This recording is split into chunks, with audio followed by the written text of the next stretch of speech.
And we want to thank Curtis and Anthony of the Shed Kings for sponsoring our KRIM Community Spotlight program. Good morning, Rim Country. Chris Higgins in the studio here in the Sawmill Movie Theater Complex. Hope you're having a great Monday morning. Hope you had a wonderful weekend.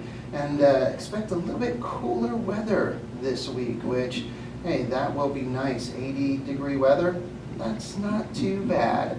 Well, this morning we are going to be talking about the Pine Strawberry Fuel Reduction Organization and also RIM Wildfire Awareness Team, RimWAT, in the studio to share about these organizations. First with Pine Strawberry Fuel Reduction, Elsa Stefansson, really close. Sorry, Yes. There you go, Stefansson. Good morning, Elsa. Good morning. Thank you so much for coming in this morning. Thank you for having me. Oh. It's really exciting. There are a lot of really wonderful things happening in the community right now. There are, and this is always a great topic to discuss and just to get information out to the community. Also, thank you, Bob Decker with RimWAT, that's RIM Wildfire Awareness Team. Thank you, Bob, for coming in this morning. Yeah. Hey, you're very welcome. So, Elsa, you've been very busy, both of you, in presenting to the community through your organizations and also with APS. And want to plug that event real quick, and that screen went away, but that is July 22nd? July 22nd, 11:30 to 1:30. This is in cooperation with the Rim Country Chamber of Commerce. And on July 22nd, we'll actually have the Pace and Fire Department and the Forest Service, Tonto National Forest, will be out giving the lecture this time. Bob and I did the last two, and it was wonderful. We had over 80 people show up to each of the lectures, and we talked about emergency preparedness. We talked about vegetation management and home ignition zones. So this one is talking about those next ripples out, the ripples out of what the town is doing and what the National Forest is doing, because it's all different pieces of the puzzle when we're talking about reducing the risk of catastrophic wildfire. There you go, and that is, again, Tuesday, July 22nd at the Madezel Hotel and Casino from 11:30 a.m. to 1:30 p.m. And you do need to register. There's a poster on the KRIM website, it's krimfm.com, on the events page. You'll see them at other places around town. Also, as you said, the Chamber is putting this on with APS, collaborating with APS. And so just find that poster, that QR code, register, and I love what it has on the flyer. Prepared communities are protected communities. Absolutely. That is absolutely Yeah, correct. so that's something I think today going to be talking about that, how people can be better prepared.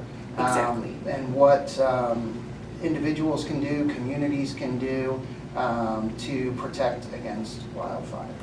Bob, you have a quote you'd like to start with. Yeah, I've got a quote. It's actually a paraphrase from Proverbs. The full verse states, "A prudent person with insight foresees danger coming and prepares himself for it. But the senseless rush blindly forward and suffer the consequences." Elsa and I are all about preparation. Okay? What we're teaching, okay, is people how to prepare their homes to survive a wildfire, as well as how to work with their community and their neighbors to prepare for a wildfire. It all starts in the circles that Elsa talks about. Right? It's like a ripple in the pond, right? And that first ripple is your front door. And what you can do to harden your home to make sure embers can't get in. That's the place where we start. We start talking about ember awareness, because that's really what's going to happen in our community, is that ember storm from a fire outside of our community. So having your home prepared, thinking about, do you have a wood pile underneath your deck? Have you put maybe a welcome wreath on your front door where an ember can sit there and hang out? So welcome wreaths are great, but if there's a fire nearby, maybe it's time to bring that in. Right. But things you have to do in advance. So if you have, say, a wooden deck that's painted and that paint is all peeled up and you have exposed wood there, those are things that you just start to look at your home and say, hey, this is where an ember could get in and start a flame. That's what we teach in the home ignition zone class. So any of these classes that you hear about, Bob and I are welcome to come out. The Pace and Fire Department also does a class. just give us a call if you have an HOA, if you have a church group, a ladies group, a veterans group, a nonprofit that you're hanging out in. Like, we're there. We don't care if it's 5 people or 500 people. We will come out and teach everything that we know. You know, one thing that everyone needs to know what our thoughts are, okay? Our thoughts are, with all of our classes and all of our seminars that we give, if we save one life, it's all worth it. Mm-hmm. Oh, yes, definitely. And the website, want to give the pine strawberry fuel reduction, it's psfuelreduction.org. And website has a ton of great information on it under FireWise. So I just went to the website and I clicked on Why FireWise. And it has just a great illustration, one that you used in your presentation that you did at the Payson Golf Club. And it just shows different items that might be around your average home. Exactly, yeah. And it's brush near your home. So what you're trying to prevent is flame being held for an extended period of time against a structure. Because a structure is a fuel source for fire. Fire is hungry. It wants to eat everything. So green plants, living plants, that's great. Dead plants, not so good. So you're trying to create that fuel break around the home. And it also depends on what the siding is on your home. We had a wonderful man come up to us after the Wildfire Symposium and say, I just put cedar clapboard siding on my home. Cost him $50,000 to do it. And he says, what can I do? And I had to pause for a moment and go, remove every bit of vegetation from around your home. Because here in RIM country, the kind of siding we should be looking at is fiber cement siding. That's what will help stop flames from coming in. But we also have a lot of vinyl siding, you have smart siding. Vinyl siding will melt. So again, each depends on the home and the kind of material it's made of and what's around the home. So what we talk about are the zones. So this is owning your zone. Own the first 0 to 5 feet. That is the most critical area around your structure. And just real quick, before you go any further, this is what you're referring to, I see on the website, home ignition zone. Yes, correct? home ignition home zones. ignition zone. So these are the zones that you're going to talk about, the distances Yes, from the yes. home. There you go. And again, another great illustration on the website that gives you a visual of exactly what that looks like. Right, right, and there are lots of great tips on things that you, excuse me, have around your home, like lawn furniture or deck furniture. Those are places where embers can land and hang out for a while. If a fire is nearby, what about propane tanks? I don't know if anyone's ever seen a propane tank explode. It is terrifying. So those are things that you want to move away from your home. So you have, say, planter boxes where debris can land. Pine needles, pine cones. Pine cones love to hang out and burn. So these are just simple little things you can do. And in those lists, there are simple weekend things, but then there are bigger things that need to be done, such as a siding, right? Or a deck that needs to be replaced. These are all steps from little to big that you can take, and then you move further out from the home. From 5 to 30 feet, do you have a lot of vegetation, a lot of manzanita? What you're looking at are ladder fuels. So ladder fuels are smaller fuels underneath your larger canopy. So all of that scrubby stuff that can allow fire to go from the ground and climb up to the canopy. That's the stuff we want to move out from underneath that area. And it also helps that beautiful mature vegetation that we want to thrive and survive, right? So when you have a bunch of smaller vegetation, it sucks up all of the resources, all of the water, so that the larger mature vegetation can't get it. Then it gets stressed out. It gets dried out. And we have a wonderful little critter that comes here. I know you know what it is, Chris. Bark beetle. The bark beetle, yes. So the bark beetle moves in and kills the tree. We no longer have that beautiful mature vegetation. Now what we have is something that wants to catch fire. So if we can stop that beforehand, we've made a lot of progress. Now, all of these pieces fit together. When we talk about homeowners doing their part, that is this, that firewising. And your property is what you can do, owning your zone. But you can also assist your neighbors in doing that. Because when a wildfire approaches us, not a question of if, but when, firefighters will go through and triage an entire neighborhood. And they'll go, well, we can save this one, but these two we can't save, so it's all a wash. So this is the impetus, the reason to help your neighbors, because it helps you too. Right, I'm sure everyone's seen what the wildfires did in California. And they've also seen the picture of one of the houses That that survived. was untouched. All right, and you take a look at the neighbors on either side, and their homes were gone. Okay, just go out front of your house and out back, walk around your house, and take a look and pretend that you're a fire. Okay, what are you going to eat?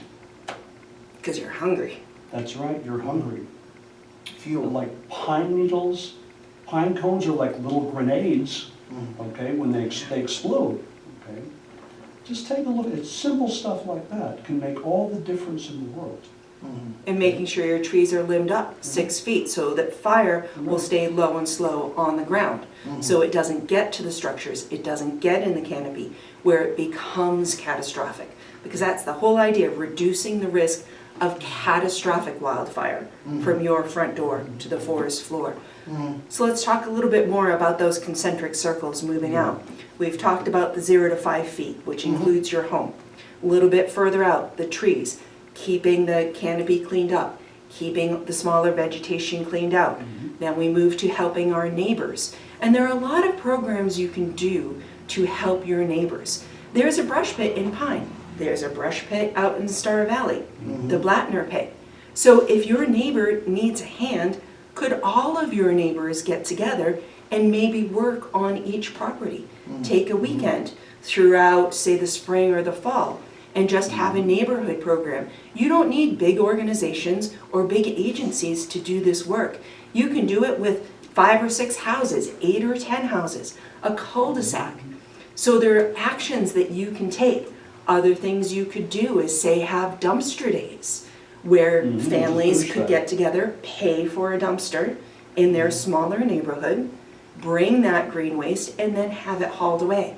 So again, it's not something that takes tens of millions of dollars like the work the Forest Service is doing. It can be done on much smaller scales, and everybody benefits from it. And that's where it all starts, is at home. Is a home. And just want to highlight the brush pits. Yes. The Pine Strawberry Fuel Reduction Brush Pit is open Sundays It is. from 9 a.m. to 3 p.m. Right now we're in our summer hours because Okay. it's really hot out there and Okay. none of us are spring chickens. So we are open from 8 a.m. to noon, but the last load is in at 11:45. Gotcha, so I saw that right here. So right there, June, July, and August, 8 a.m. to noon. And then in September, October, November, it'll go back to 9 a.m. to 3 p.m. Yes. Okay, Right. so currently though, 8 a.m. to noon, so open an hour earlier. So hey, you can get everything loaded and then just take it down there. And then the Blattner Brush Pit is open Saturdays from 8 a.m. to 4 p.m. And again, that is just outside of Star Valley, Diamond Point, right in the Diamond Point area. And so these are great resources that, as you've said, if helping your neighbor, working together, if you have a trailer or, you know, combining, helping each other out to get all those fuels, because that's what it is. I know as I drive around, and you are probably the same way as you get involved with firewising, you look at vegetation as fuel. Yes. And you see it as fuel. And bottom line, and it's not just the vegetation, but other things, as you pointed out, Elsa, the patio furniture, the propane tank, the planter boxes, just all Welcome of these mats. things. Welcome Welcome mats. mats, yeah. The garbage that will melt, your garbage can, that's Mhm. plastic, that will melt. And if it's right next to your house, touching your house, not good. Right. One of the big ones here is wooden fences. Mhm. So a wooden fence is a Rim Country fuse. And the way, I mean, we all want privacy, right? We don't move up here to show.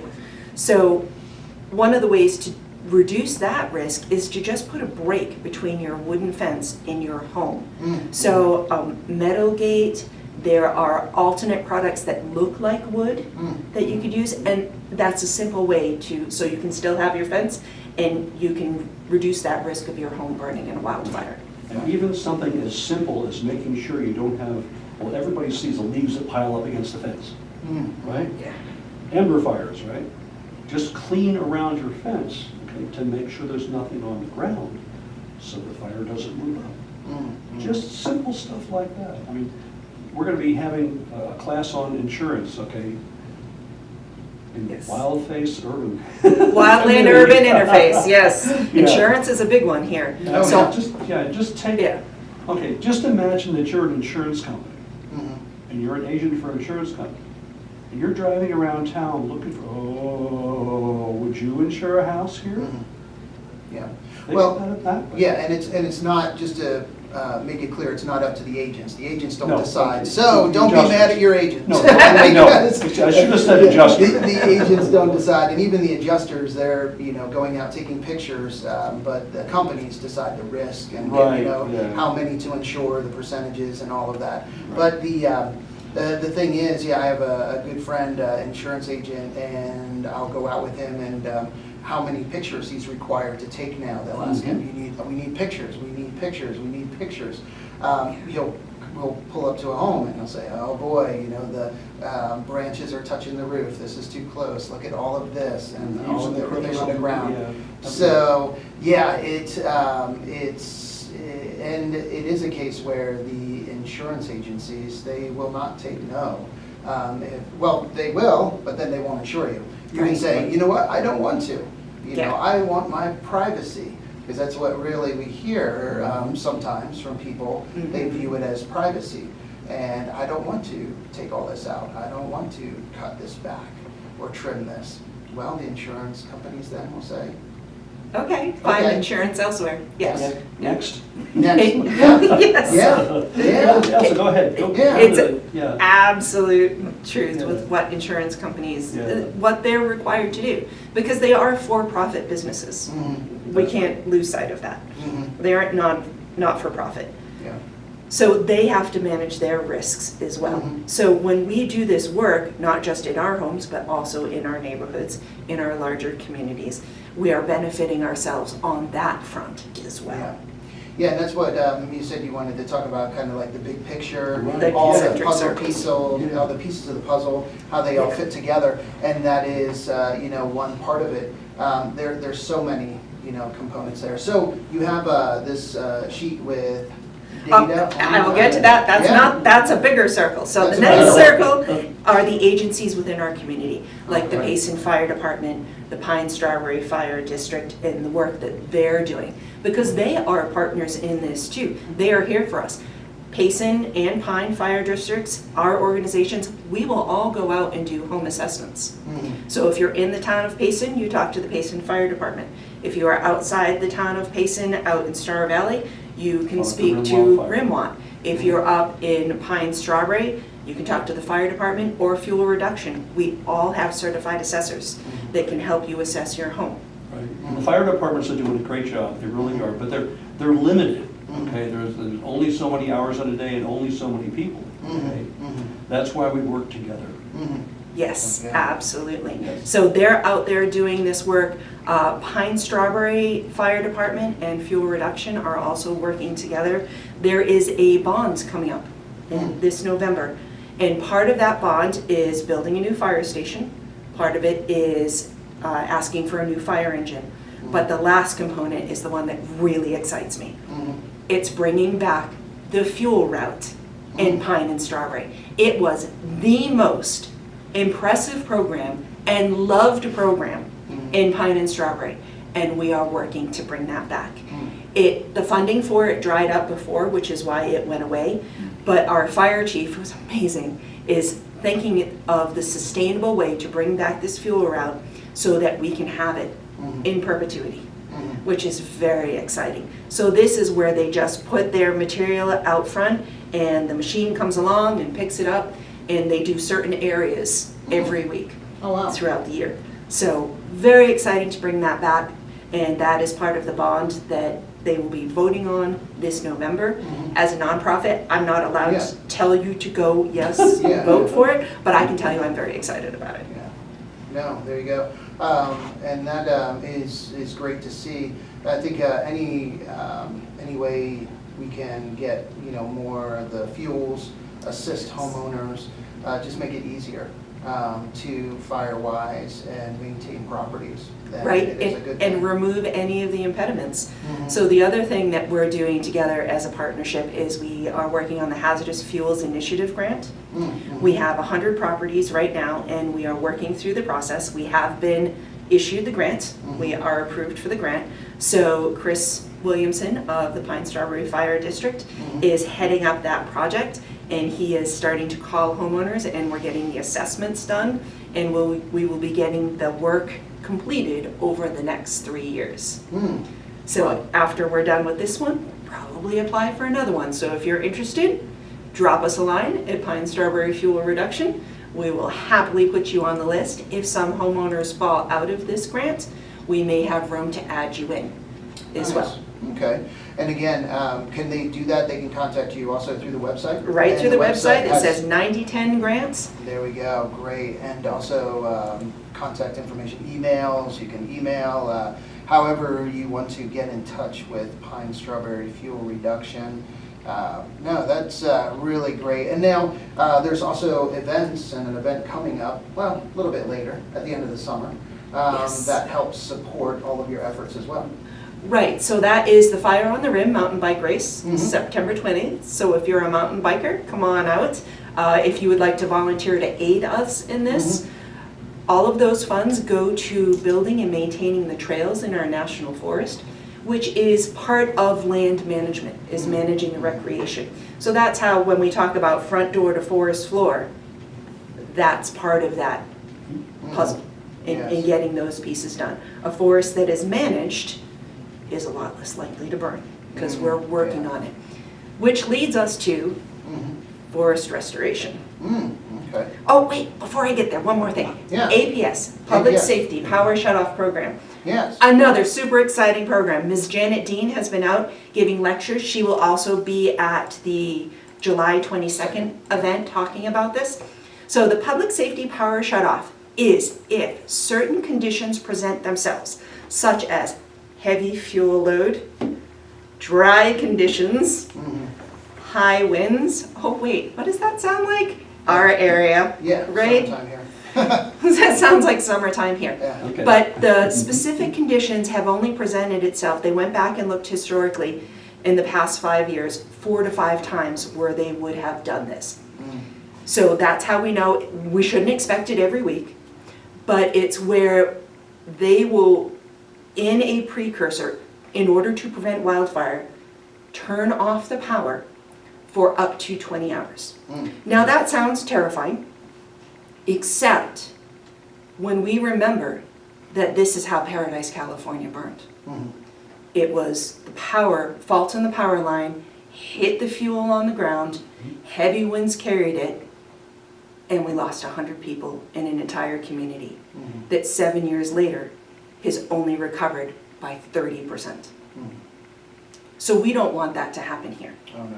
Yeah. So, in that 20 hours, and they decided it was 20 hours because in case of the overnight, what they want to do is be able to physically lay eyeballs on the entire line Mhm. and to make sure that that won't happen here. But they're also doing a lot of other really amazing things. They have cameras up, they have infrared cameras. In fact, up in Flagstaff, they were able to detect a wildfire before anybody else knew about it and get services out there. Well, what's cool too, not just cameras, but their AI cameras. So they Yes. detect smoke. So when they see smoke, then they make a call to the local agency, Right, which and I is. believe that we've all seen how quick these little wildfires have been put out on the 87 lately. Mhm. I think that APS is behind that. Yes, in fact, in the meeting, they said there was a fire that day or the previous day that their cameras caught, and it was on 87. And, agency was notified and it was put out a lot quicker. So, yeah, if you can save an hour, 2 hours, oh my goodness. If you can Makes all the save 15 minutes. Yeah. The Yeah. whole trick of fighting a fire is getting there as quick as you can. Mhm. Okay, and that's what they're focusing on. Mhm. And that is Janet's class that she gives is something that everyone in Pine and Strawberry and Payson should attend. Mhm. And we're going to keep working with Janet into the fall and the winter. Yeah. Yeah, APS doing a great job just getting out into the community, getting that information out, presenting it to residents, and just the fact implementing that program is making our community safer. Absolutely, and they're also involved in fuels mitigation. SRP, APS, they're one of those partners that help the Forest Service. We're one of the partners that contributes as well. So let's talk a little bit about that, the next ring out. So that's the Forest Service. We are surrounded by 2.9 million acres of national forest. We currently have 300 trees per acre when we can support 40 to 60 trees per acre. So that's a lot of work. And the Forest Service has been definitely putting in the time and energy for that.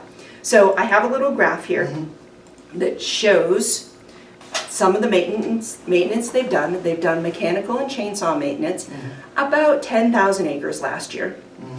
And then they had managed fires and prescribed fires, which was about 44,000 acres. Some of this is fuel breaks, some of it is concentrating on areas that have a high density of fuel loads, some of it's the southwest aspect, because that's where the danger comes, because that's where our winds come from. But the numbers here, why they're so important, remember 2.9 million acres. So last year, we got 44,000 acres through fire of some kind, 10,000 acres through mechanical. But when we talk about these numbers, it's the money behind it. We're talking about money on all levels of government in our communities. So national, state, our communities, Gila County, town of Payson, even down to personally, as people, we talk about finances and the budget. So when you do this acreage, mechanical acres is $800 per acre. Okay. Prescribed burns, or taking a natural start fire and turning it into a managed fire, is $90 per acre. Wow. Wow. Right? So putting money where it is most effective, putting fire back on the landscape, is where we are trying to get to when we do this mechanical work. And I know fire is terrifying. We recently had the West Fire up in Pine. Yeah. And it was a natural start, and they decided that the conditions were right, and the community had done the work. We had built the fuel breaks. Each property owner had done their share of the work. So they were able to take that West Fire and let it treat 8,000 acres at $90 per acre instead of $800. Yeah, and I think a word you used, it's very important that people understand, is treat. Yes. Fire is managing or treating the forest. It's not devastating, it's not ravaging. It is when a forest is overgrown and it's a catastrophic fire, then it is ravaging. But when, as you said, the work has been put in and everyone's done their part, then that fire comes and it is managing, it is treating the forest at $90 per acre versus us doing it mechanically for $800. Right, so our forest historically was designed to burn every 2 to 10 years. Okay. And there are parts of our forest now that haven't burned for over 100. Wow. That's a lot of vegetation. Yeah. Right? And when you have too much vegetation, then the fire will burn too hot and it will scorch everything. We want managed fire back on the landscape, which is why they do the mechanical treatments, so that they don't get that scorched earth. Yeah. and we can put fire back down. And I believe I read reports, the same was true for the Horton fire, where it was managed wonderfully and it did not scorch, but just did a nice burn, and they were able to, it was able to treat the Yes. forest in that area. So Yes. that is great. It's already a little after 10:30. Oh my goodness, oh my But goodness. I know there's so much to talk about, but it won't be the last time. I mean, we'll get you on again for sure, because this is something that it's great information. It's information people need to hear. You need to be educated and informed, because actually, I was thinking of the question, what do you say to people that, and I've seen comments, heard comments, oh, they're just letting it burn so they can make money. They're just making money and this and that, where you showed, and I'm going to remember these figures, $90 through a managed burn.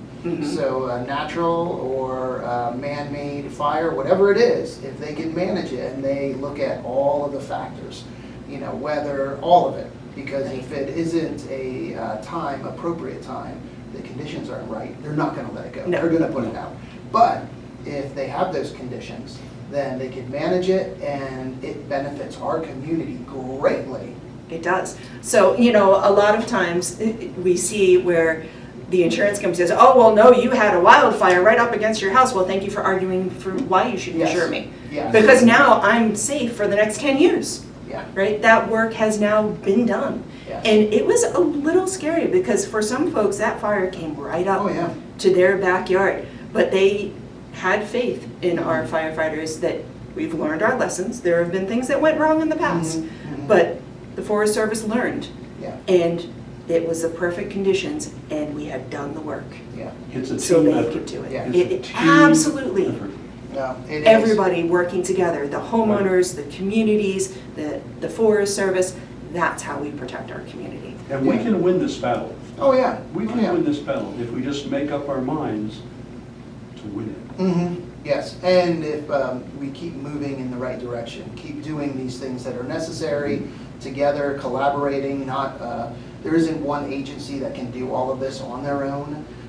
So it's great to see all of the agencies, SRP, APS, the Forest Service, The nonprofits, everybody working together. everyone, volunteers, all the volunteers that you guys have that we see throughout the community that are educating, that are getting out there, firewising, and doing the work to make this possible. So, yes, so thank you guys. You're Thank you welcome. so much for coming on this morning, for sharing, and thank you for all you do for the community, all of your efforts to get out there and educate, petition for all of this. It obviously is making a big difference, so keep up the great work. Thank you. Thank you very All much. right. Well, no, thank you. And thank you, everyone, for listening and watching this morning. And yeah, again, Pine Strawberry Fuel Reduction, psfuelreduction.org is the website, where there's just a ton of great information. And you can get involved, too, in the community. But main thing, it starts at your home. It does. Starts at your home. Own your And zone. Own your zone. That's it. I love that. Yeah. Own your zone. Own your zone. Well, guys, I want to thank the Shed Kings, Curtis and Anthony, for sponsoring our Community Spotlight program. And we'll hear from them right now. But and then after that, a message from the National Weather Service. And then back to the music with some Eddie Money, The Clash, and more. But first, here are the Shed Kings. You guys have a wonderful rest of your day and a great week. The Community Spotlight. The Shed Kings, offering 2 convenient locations in Star Valley and Overgard, Arizona. Hey there, I'm Curtis. And I'm Anthony. And we're the Shed Kings, home of the rent-to-own, no-credit check program. We offer barns, sheds, garages, cabins, and steel buildings, all built to last. Proudly representing Graceland Portable Buildings, industry leaders for over 20 years. Need something larger? We also represent American Steel Buildings for unmatched durability and the best warranties in the business. Quality matters. If there was a better constructed building on the market, we would be selling it. Shed Kings made it so easy, but quality's unbeatable. I loved it so much, I joined the team. Enjoy enhanced floor and wall durability, optimized fasteners, and budget-friendly options.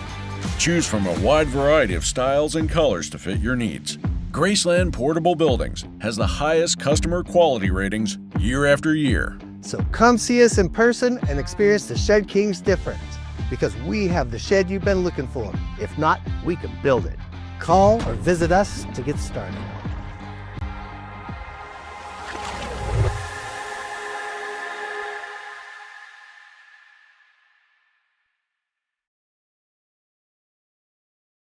Welcome to Shed Kings, offering 2 convenient locations in Star Valley and Overgard, Arizona. Hey there, I'm Curtis. And I'm Anthony, and we're the Shed Kings, home of the rent-to-own, no-credit check program.